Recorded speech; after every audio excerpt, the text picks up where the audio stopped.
I'm glad you made it in safely. I'm glad you were all able to find where we were hosting this discussion today. So welcome to the Residential Foster Care Analysis Report launch. That is a mouthful, so I'm glad I only have to say that once. Thank you for joining us again. And just a little bit about myself. My name is Tamara Vest. I am a Foster alumni advocate, and I work with KYA as a graduate student intern, and I was actually a participant in this study. So I was interviewed by some lovely young adults who are sitting up here with me today. So I'm glad that I got to be a part of that, and I'm glad now that I'm back and able to present their findings to you, or have them present their findings to you. And I would like to encourage you all to keep open minds and hearts as you hear these recommendations and these findings, and as you familiarize yourself with the report information that's, I believe, at your tables today.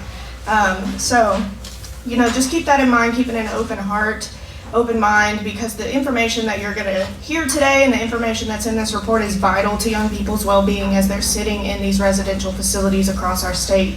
So I hope that you'll consider these recommendations that you hear from our panelists today in whatever practice that you are doing in your day-to-day duties. So we have 3 young adult researchers with us here today. We have Ms. Chantel Davis to my right, and then to my left we have our 2 panelists today, who are Cynthia Shapers and Eltwan Dawson. So all of them were researchers on the residential care study. I'd also like to mention and recognize 2 other young adult researchers who could not be here with us today, Cameron Hoover and Jason Shapers. We thank them for their dedication and time on this project. So today we're going to hear from these panelists, Cynthia and Eltwan, on their experiences when they were researching on this study and what their findings were, what their recommendations are for residential care facilities across the state. So before I invite them to give us a project overview, I would like to thank Casey Family Programs for funding this project and allowing it to be young adult led and young adult developed. So with that, I will hand it over to the young adult researchers to give us a project overview. Good morning. Good morning. We began with the development of our interview questions, and so this was a process, very lengthy, very processed process. We definitely looked through, make sure we asked the right questions, the necessary questions, and the needed questions. And this was with the help and collaboration of our young adult lead research team. Cynthia did the participant recruitment along with other staff from True Up, Kentucky. And Chantel was very involved with our stakeholders in this process. Just to discuss participant recruitment a little bit, we first tapped into the peer network and the champions network to connect with young adults who are already connected to us and connected to organizations we partner with. We were also able to visit multiple youth serving organizations to make the interview more accessible.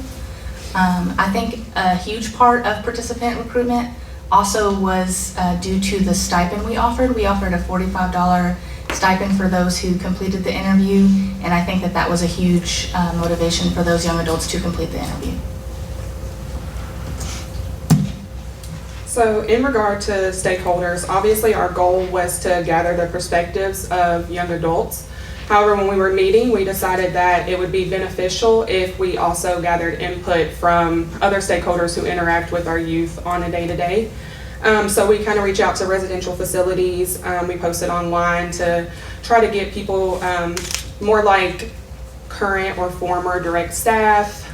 There were some program leaders. We also talked to like a foster parent, and it was really good to be able to see different perspectives.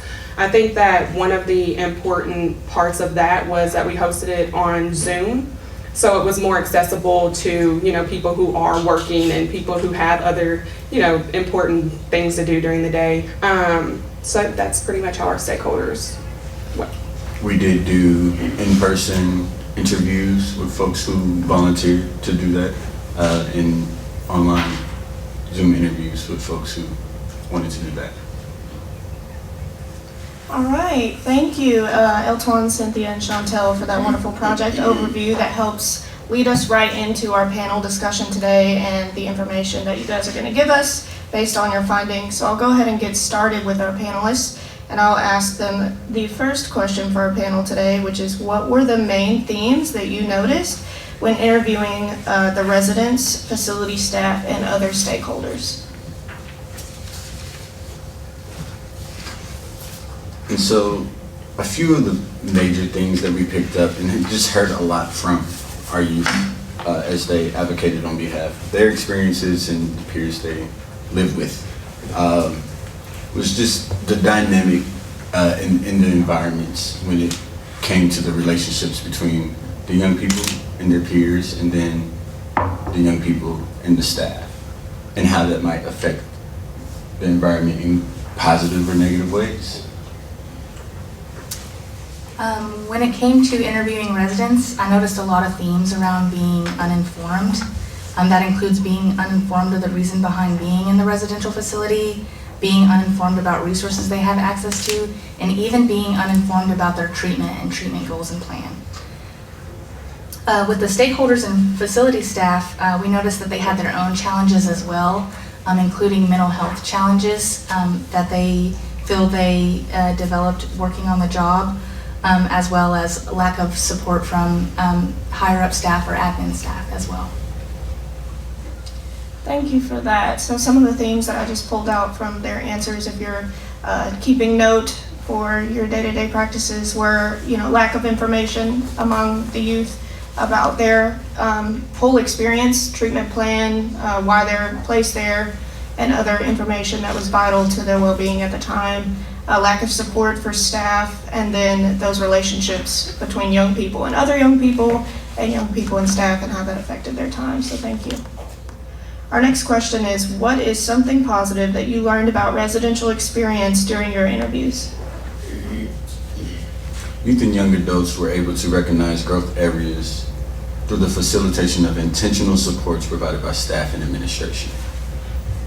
I'll say something that positive that I learned is that some youth actually had a positive residential experience. There were some youth who benefited from being in the program depending on where they were, including connection to resources as well as relationships they developed. So we heard a lot of young adults say, or even staff say, when the young adults leave, sometimes they call back just to check in with us. So just learning that, the youth positively benefited from the relationships that they made with the other Foster alumni in the facilities, as well as the staff members. Absolutely, I'm so glad you brought that up again, Cynthia, because Elton touched on that in the first question about those relationships with young people and how important they are for them as they're growing up into the young adults who they're supposed to be. A lot of us have contacted individuals, throughout our time in care that we build relationships with, and now they're supports for us in young adulthood, and so those relationships are very, very vital. So thank you guys for that. What was the most shocking discovery that you guys found during your research process? I'll say for me, the most shocking discovery was during the staff interviews actually, and learning about how admin staff impacted youth treatment with certain rules, regulations, and placements. There was a specific example in the staff interview that I participated in where a former staff told us that they placed, that the facility that they were working for placed staff with allegations in the dorm that serves more vulnerable and special needs youth. So I found that very disturbing and shocking. There are supports that the young people in residential care are not aware that they actually have. For example, volunteers on the Citizen Foster Care Review Board. These are court advocates who report directly to the judge on a case-by-case basis. So some shocking discoveries. I'm sure some of them not so shocking as we've heard some before, but the appropriateness of placing certain staff with certain youth, and we see that across the board with many residential care facilities or even other agencies that serve our young people. And then, again, going back to that lack of information, those young people in those facilities are not aware of the supports they do have while they're in there, or they're not able to have access to contacting those supports. So our next question is, can you explain how you feel about what you learned about the use of its incentives in residential care facilities? So what we found when it comes to the use of incentives in residential care facilities is that they were incentivizing youth with basic needs such as food and time outside. When it comes to things that youth need daily, such as safety and food and basic needs, safety should be the priority that is considered rather than the youth's behavior. Youth should always have access to meeting their basic needs. No comment. Thank you for that. Do you guys have any recommendations or policies to advocate for in regards to that last question? It's okay if not. Sometimes we're not aware of what's out there. But just keep in mind, there may be some policies or other recommendations that you guys should be getting. All right, so our next question is, what did you learn about the long-term impacts that residential care has for youth? Social needs play a huge role of what we would identify as successful treatment. The way youth learn to communicate not only in the facility can affect the way that youth engage with the outside world upon their discharge. We heard that it would take about 3 months prior to discharge for youth to adjust to returning back to home and the community. Trauma bonds were often possibly cyclical and toxic in the environments, the latter being overly supported by their peers. When it comes to long-term impacts that residential care has on youth, we learned that with experiencing residential, many of them reported having eating disorders, physical and mental health conditions, and issues with their education because of the time spent in residential. And these incentivizing of basic needs as well as uninforming the youth and not preparing them for success leads them to these long-term impacts that prevent them and create barriers to their success. Thank you, Cynthia and Elton. So what I was hearing a lot of was that institutionalization of young people really affects their ability in occupational, social, physical, emotional well-being as they're growing into young adults. And so I know that Kentucky was one of the first states for FFPSA. So I hope that we are continuing to do work around that, work around prevention to help mediate how many kids are going into the system and into residential care facilities so that they don't have barriers to those needs. Our next question is, do you think residential facilities should continue to be utilized, and why or why not? I believe that residential should continue to be utilized just because there's nowhere else for the kiddos to go. There definitely needs to be an improvement in the way that residential facilities function, but without them, there would be many youth who have nowhere to go. We just simply don't have enough foster homes, placements for these youth. So even though, there can be a lot of long-term impacts and barriers that come from residential experience, some youth did find it beneficial. So it's really just about revamping the system and making sure that every youth has a positive experience in residential rather than eliminating the program. Cynthia just mentioned these programs do not need to be eliminated because there's still a need that exists. Mentorship and opportunities to engage with volunteers in off-campus activities our young adults found very beneficial to their social needs and engagement with their peers and just in community. Absolutely. So we're hearing from our young adult researchers, that these facilities are still needed. Some of our young people, they thrive off the structure and the mentorship that is provided within these facilities, but there are many improvements that need to be made, as there is with, everything And it's important that we take these recommendations given in the report, given by our young adult researchers, and consider those as a starting outline for improving these facilities. Our next question is, based on your finding from the analysis, what recommendations would you make for the residential facilities if they were continued to be utilized? If I could make one practical recommendation, I would say that you just need to keep youth informed. And that involves keeping yourself informed, partnering with organizations like TrueUp, who is a connector to resources and can help make you aware of what's out there for your youth. Really just educating yourself of all these resources so you know when a youth comes to you and says, I'm struggling with X, Y, and Z, you know the solutions that are available. Youth shouldn't miss out on resources and placements just simply because they don't know.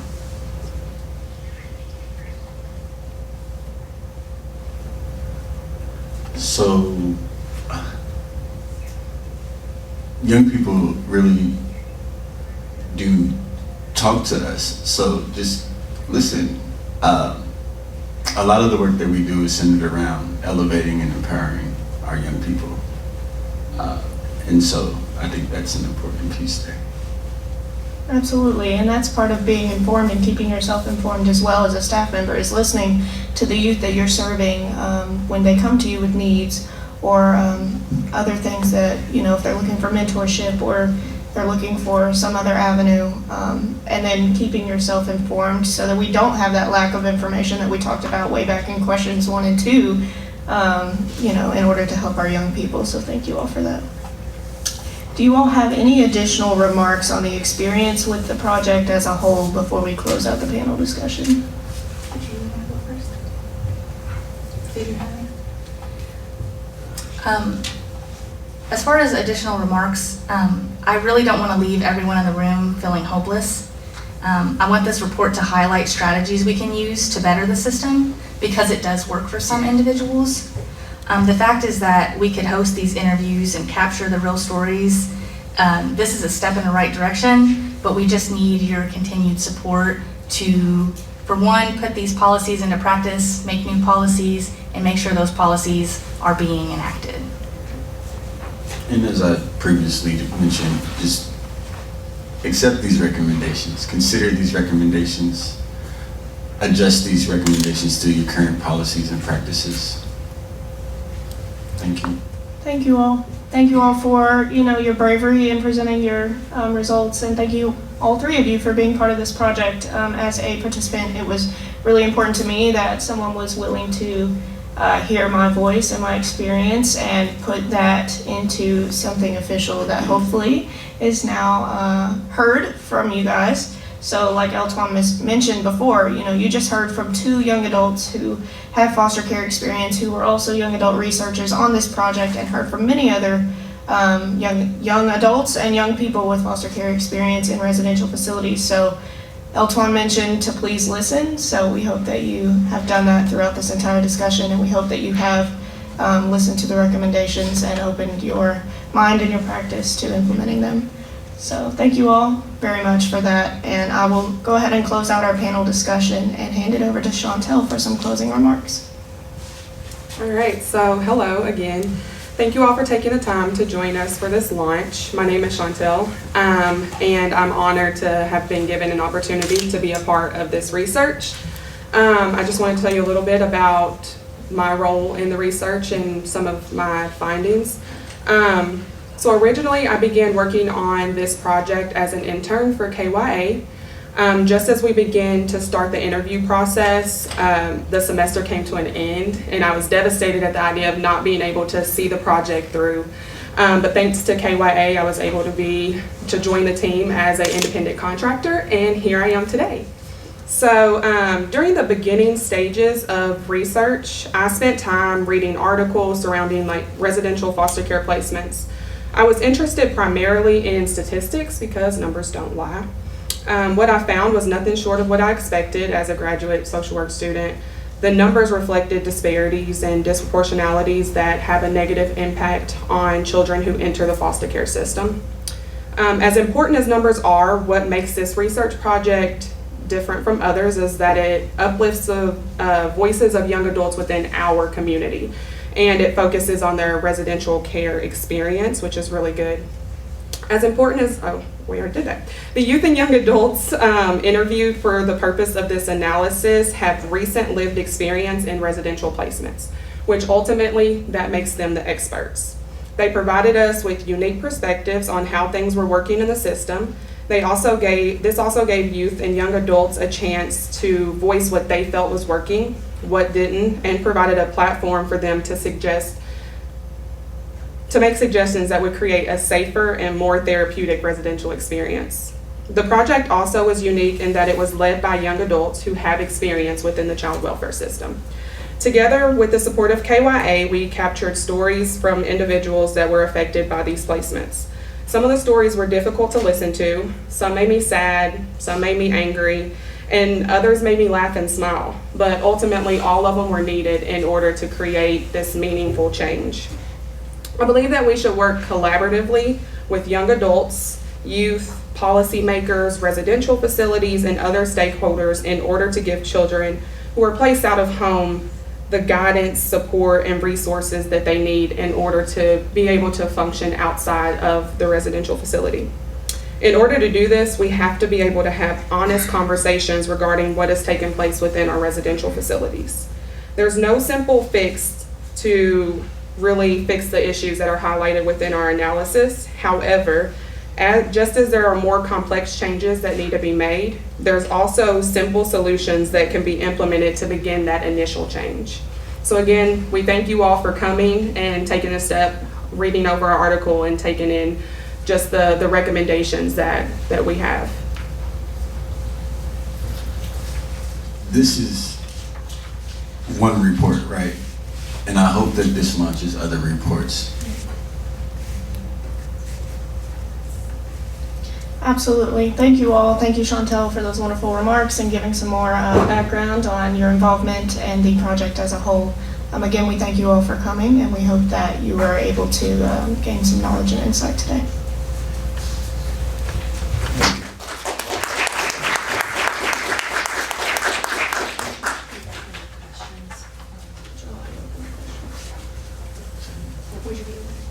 Yeah, that's fine. We can open it up for questions from folks, if you all have any about the recommendations, in particular about the process as well. Another question. Can you talk about your sample size, like how many kids have you interviewed and how many found residential beneficial versus how many do not? Do you have any percentages or numbers? We interviewed a total of 40 youth and young adults, and we interviewed as many staff as we can. I don't have that exact number. It was 46 youth and 8 stakeholders, 8 adult stakeholders. Which is above what our goal was. As far as negative and positive, there was a balance in the advocacy that we received from our youth and young adults. So they would speak on their positive. We would ask them questions about their negative. We didn't want this report just to be gloomy and dark. We wanted to hear the positive too. Yeah, so one of our research questions was actually, what is something positive about your experience in residential? So most youth provided a positive response, but I'll say we don't have the specific statistics over, whether the overall experience was positive versus negative, but I will say it was probably largely negative. But like I said, each youth did have a positive thing to share. So of those 46, about how many are currently in a facility in residential, and how many were alumni? So the majority of them were alumni. Some of them were even pulled from alumni groups, but as I mentioned, some of them were pulled from our partners and champions. So PCCs, champions are people who work alongside TrueUp, just organizations such as Boys and Girls Haven, Home of the Innocents, Maryhurst, etc. So when we reached out to the champions, we were able to interview some people who are currently in pre-independent living, but nobody was currently in residential. Okay. Thank you. For the youth that you did interviews with, were most of them from, like, did they stay in residential facilities in Louisville, or is this outside of Louisville as well?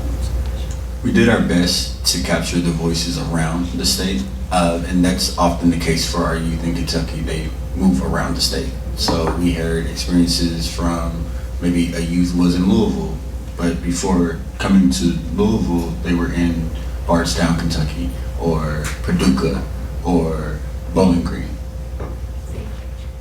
The only thing is that one of the requirements was that you had Kentucky residential experience. So every youth that we interviewed had that residential experience in Kentucky, whether or not they currently lived in Florida or in Louisville, or, as Elshwan said, many of the cities within Kentucky. Do you all have any idea the number of facilities that were represented with the folks that you interviewed? So like just a second ago, like you mentioned 3, so I assume those 3 were represented in the folks that you interviewed. I just didn't know if you all had a number on the actual number of agencies or different facilities that both the youth and the staff. The majority of our youth that we interviewed were actually placed within multiple residentials.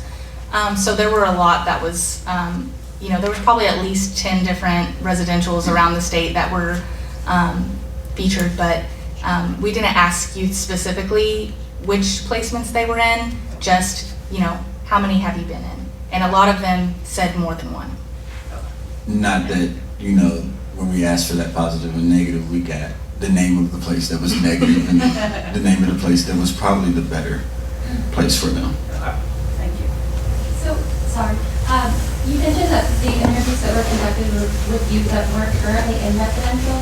Was there an idea, I guess, of like the time frame of when they had been placed, especially kind of, I know you mentioned with the implementation of FFPSA and the QRTP, of kind of looking at some of the recommendations for in regards to trauma-informed care, some things that might actually currently be in progress. So I just wasn't sure, I guess, the time frame to when they had been in place.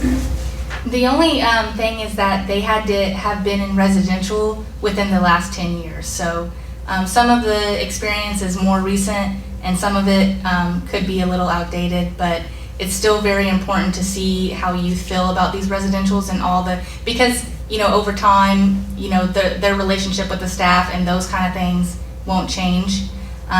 So we did even get, from the people who had, maybe not been in residential for 10 years, we still did gather very valuable information from them. And again, please understand that this is one of the first residential care analysis that we have. There is more research to be conducted. I have another question about the use of restraints, that we talk about that in the study of it, and I'm wondering how many, maybe you don't know the exact number, but of the youth that you did interview, did any of them have personal experiences with restraints in residential facilities? Absolutely. That is actually one of the questions that we asked, was about restraints, and we also asked whether or not they found the restraints necessary for their safety. And some youth said, yes, it was necessary that I be restrained, but a lot of youth said, even if it was necessary, the force was excessive, or, I really feel like I didn't do anything wrong. So there was kind of a split between youth who felt positively about restraints and maybe a protective factor there, but most youth found them to be traumatic. This goes back to the power dynamic in the environment and how that can affect the safetiness.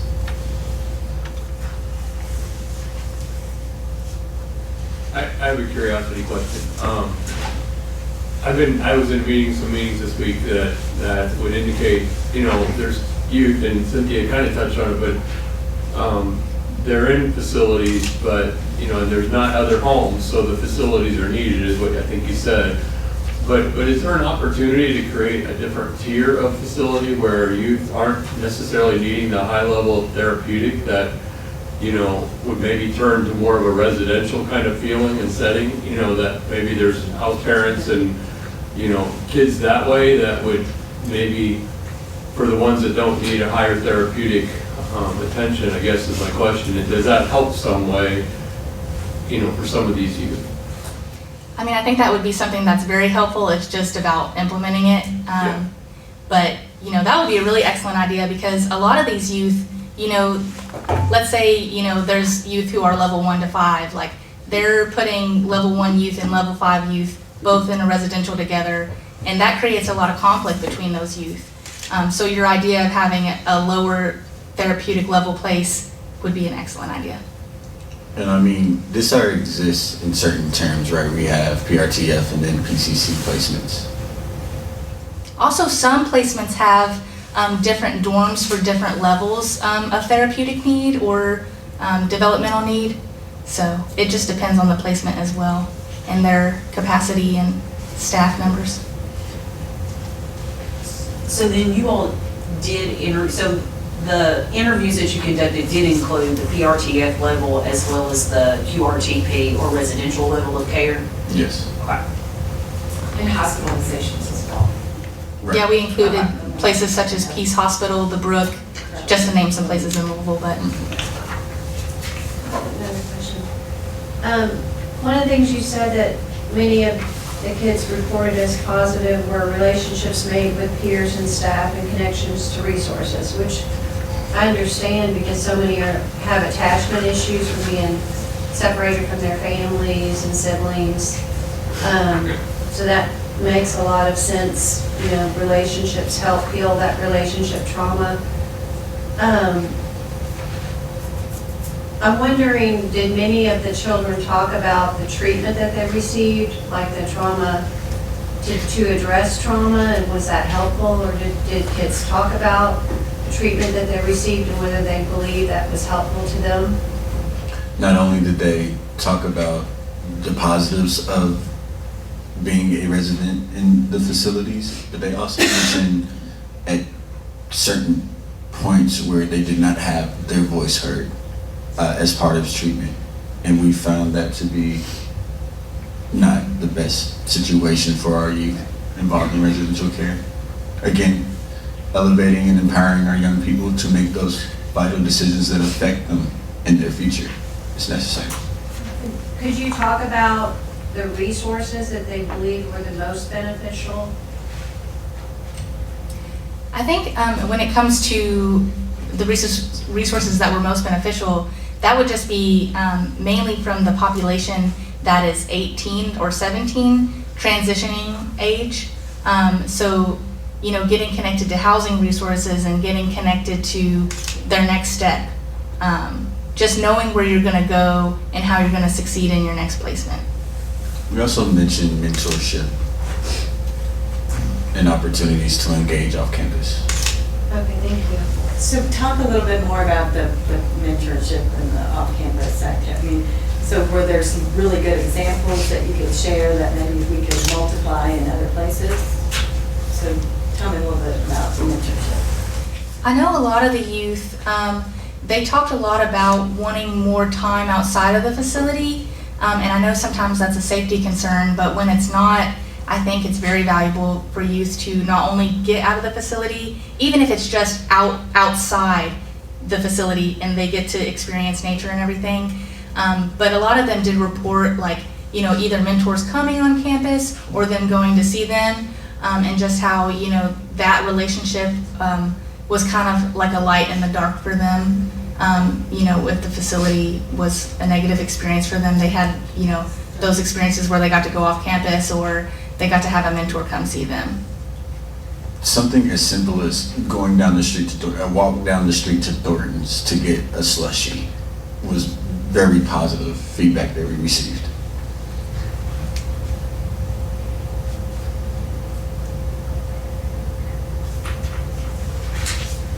Yes. A question about medications. You talk about youth voice, right, and choice. Did you all discuss, were they educated about their medications and had a voice? That was actually one of the questions that we asked for the report, and they actually, a lot of them discussed not being aware of, why they were taking certain medications. And some of them even shared with us that, one of the youth actually shared that they surveyed every young adult on their unit, and almost everyone was on the same medication. So they were feeling like their treatment was more uniform to the facility rather than to their own personalized treatment. Thank you. And staff being aware, right, of what these medications are that the young people are taking is very important too. And just being the support in the environment when a young person comes to you and asks you questions about their medication, it's important that you're able to answer those questions. Yeah, youth shared with us that, staff were often uninformed about, medication and reasonings behind it and side effects and all that. And we really just feel like staff should be informed to where, that youth can be informed. That then goes back to my point earlier of making sure as a staff member you're informed and you're informed about these medications and, especially the ones that are more general and a lot of youth are taking, just to provide that safety for youth so that, if you're a youth and you go to someone and you're like, what are the side effects of my medication? And that staff person just says, I don't know, then you're like, what do I do? But you don't have an access to a phone as a youth, whereas that staff member could pull out their phone and very quickly Google, fluoxamine or something. So I think it's just important to make sure as staff that you're informed and informing your youth as well. This is not only a safety concern, it's a health concern as well.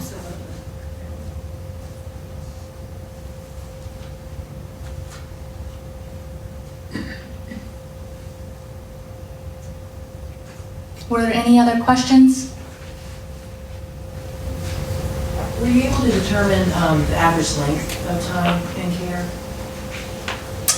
I don't know if that's one of the questions that we asked, but we did hear a lot of youth being in residential for long periods of time. Or we also heard, I know there's a new rule around keeping youth in placement for less than 6 months. We heard that they would get to 5 months or 5.5 months, be removed from the placement, and then put back in to start that time over. So kind of heard about some loopholes within the system that people were using to keep youth within residential, probably because of lack of other types of placement.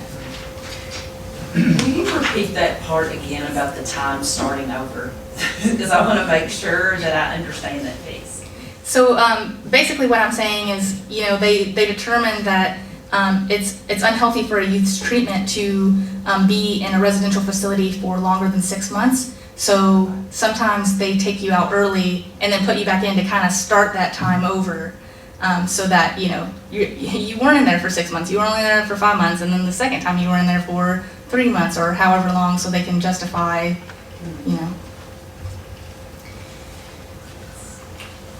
I want to speak about the education and the facilities.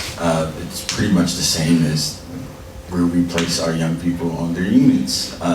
It just needs to be age appropriate. A lot of our youth that we heard from felt like the education they received was very elementary compared to where they felt they should be at. And I will say, just speaking from my own residential experience, this has been a while, but it was kind of echoed within our interviews. I personally lived at Maryhurst, and for example, they only have one teacher per subject. So if you have, 6th to 12th graders, we were all learning business math instead of whatever math was at our actual level.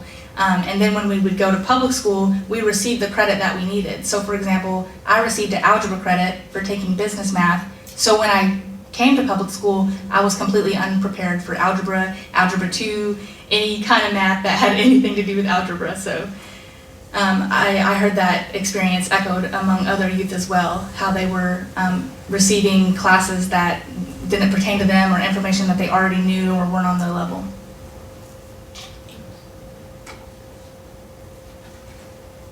One last question. I don't really have a question, it's more than a comment of thank you for doing this. Thank you, KYA, Casey, and you all for doing this, because I think the more we have information like this, the more we can improve our services.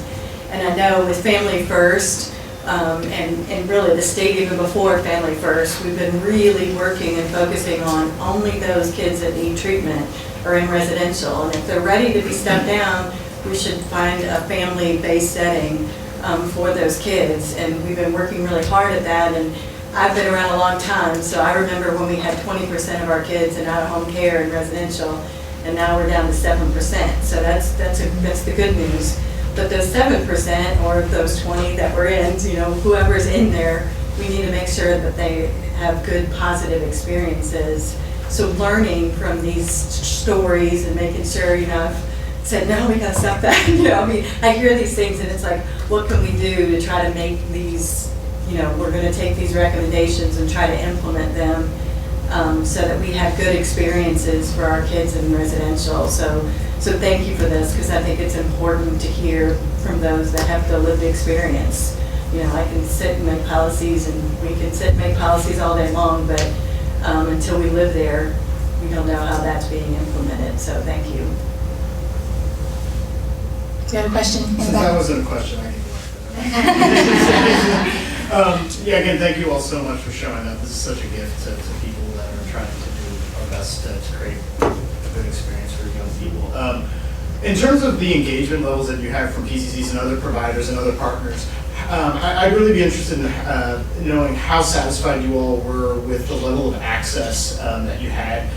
I think the number of youth and adults that you all got in terms of the feedback, but I'd be really interested in knowing how providers and other organizations that directly serve youth can more transparently and openly and easily provide access to this kind of qualitative feedback and data, because I'd love to see further reports with a couple extra zeros in terms of the number of youth you're able to reach out to. So that may not be something to answer right now, but would be really interested in understanding how we can facilitate that as effectively as possible, because we do utilize this kind of qualitative data so much that being able to scale this out some, there could be so much opportunity from a policy angle and state, federal engagement policy change. So I just wanted to ask that question, but leave it there. That's something that we can revisit for sure. Thank you. Well, You go ahead. we found it difficult to actually be inside a facility and ask those young people who are currently living in the facility, HIPAA and stuff, But as close as we did get was the independent living programs. Yeah, so, through TrueUp and their partnerships with organizations, we were able to connect and go to different campuses. For example, like we went to Family Scholar House, we went to YMCA Safe Place, we went to different organizations to, be there with the youth. With our relationships that we currently had, everyone was pretty open to us, visiting and interviewing, especially, those who care about youth and wanted them to get that $45 stipend. I think one of the most important things to note is when you're doing research like this, it's not for the purpose to bash the residential facilities or bash specific ones. It's to go in and listen and make it better. And I think that initially starting this project, that was one of the hard things, is when you're asking to come in and speak and ask staff how things are going, or you're asking, the youth how things are going, it's kind of like a defense mechanism, like we're not doing anything wrong. And the thing is just because you're doing things that might not be right or the best thing doesn't make it a horrible or bad facility in itself, So it's really that being open to that criticism or to those flaws, just being open, listening, and seeing, okay, what can we do to make this better? Because at the end of the day, when the children or youth, young adults leave these facilities, they have to go out and they have to, be functioning members of society. And if they're not receiving the resources and the support that they need while they're there, then that's setting them up for failure when they leave. So it's really important for us to just kind of step back and be open-minded and not be so defensive in taking these suggestions. Yeah, just to echo Chantel, don't feel bad about if you see one of these recommendations that fits your facility, because these systems were created by adults, and we're just now opening our ears and our hearts to young adults and kiddos. So there's going to be a lot of change that's going to come, because the way that if you create a system for somebody else, there's bound to be flaws. So going to that population and saying, what do you need? How can we help you? Because that's what residential's for, is to serve youth, not to house youth and to keep them, in a place that is stable and safe. That is a part of the goal, but a bigger part of the goal is making sure that they get something out of it and that they're prepared for success when they leave that residential. I have also mentioned just youth engagement in their treatment planning. And not all young people know how to voice those things, so it's also about teaching them how.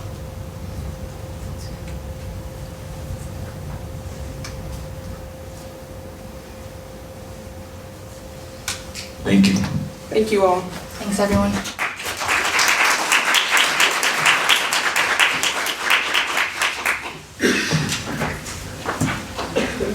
Do you have additional copies